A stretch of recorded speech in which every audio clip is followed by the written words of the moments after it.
the heart of Imo State, in a quiet compound filled with laughter and the sound of small feet running across dusty paths, lived Monica, a woman who was the very definition of devotion.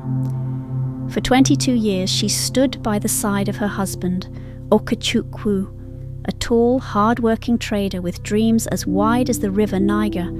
Their love was pure. He adored her, and she respected him deeply.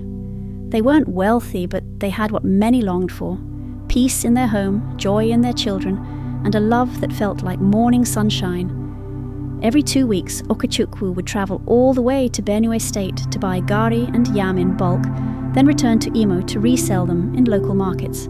The road was long and dangerous, but he did it with pride, because he was building a better life for Monica and their 5 children. 4 strong boys and 1 beautiful daughter. Monica took care of the home with unmatched grace. She cooked with love, raised the children with wisdom, and always had a kind word for anyone who entered their compound. But life has a cruel way of turning light into darkness.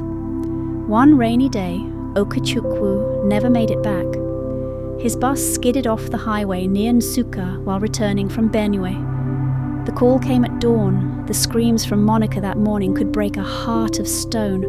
"Okechukwu! You said you'd come back. You promised me. Who will help me raise these children now?" Monica was shattered, but she did not break. For her children she stayed strong.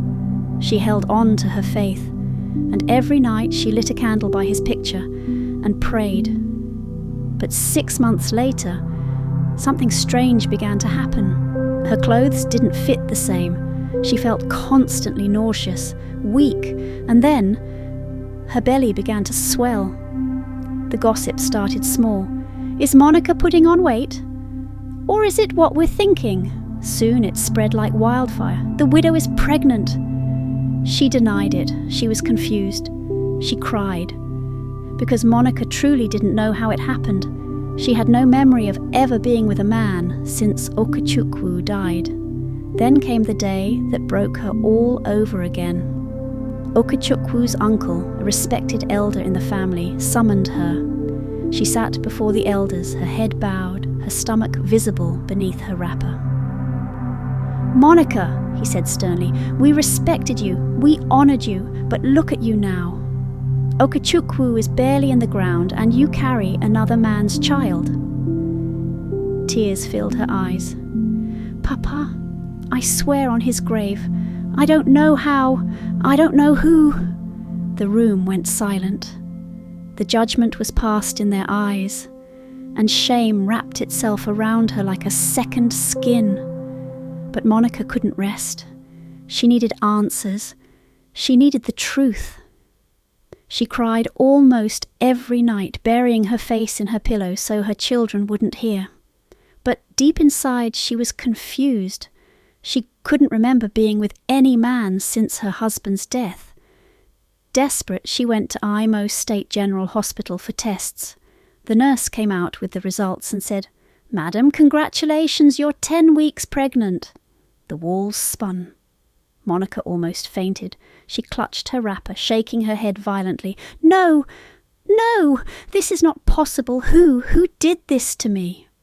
She left the hospital like a ghost, her eyes swollen with tears. She began asking questions, going from one elder to another. That was when someone told her about Dibia Akachi, a powerful native doctor known for revealing hidden evils.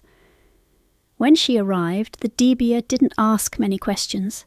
He simply stared into a black calabash of water and muttered, "You are not cursed, but what is happening to you is not ordinary. The truth is too heavy for the tongue." Monica's heart pounded. He handed her a small pouch of sacred powder and instructed, "Tonight, rub a pinch on your eyelids. It will help you stay awake. Rub some on your doorpost. Wear your usual nightgown and spray your night perfume. Leave the door slightly open. The spirit behind your torment will come, and your eyes will see the truth."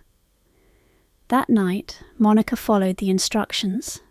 Trembling, confused, heart in pieces, and just like a horror movie, He came, not from outside, but from inside the house. She felt the presence before she saw the face. It was Obinna, her second son. She screamed. Her body froze. Her soul left her for a second. She collapsed to the floor and wept bitterly. Obinna, Obinna, is it you that has been doing this to your own mother? Answer me, my son. Obinna dropped to his knees, weeping. Mama, Mama, I was desperate. After Papa died, things became so hard for us. Someone at school told me about a man, a ritualist, who could help me make money fast. He said if I sleep with my own blood, my own mother, the charm would work. That night I crept in. I didn't know if it would work. You mean all this while I was mourning your father, you were turning me into an abomination. The news spread like wildfire. The entire community was shaken. Obinna was summoned before the village elders. He confessed everything in tears. The elders trembled in anger. You have brought calamity upon this land, they declared. You must be cleansed. Obinna was made to run the market square 7 times without clothes. Then he was banished from the land after rituals were performed. But that wasn't the end of his punishment. Because he didn't complete the full ritual process with the ritualist, the charm turned against him. 3 weeks after his banishment, people started spotting him on the streets of Owerri, barefoot, shirtless, muttering to himself and laughing at nothing.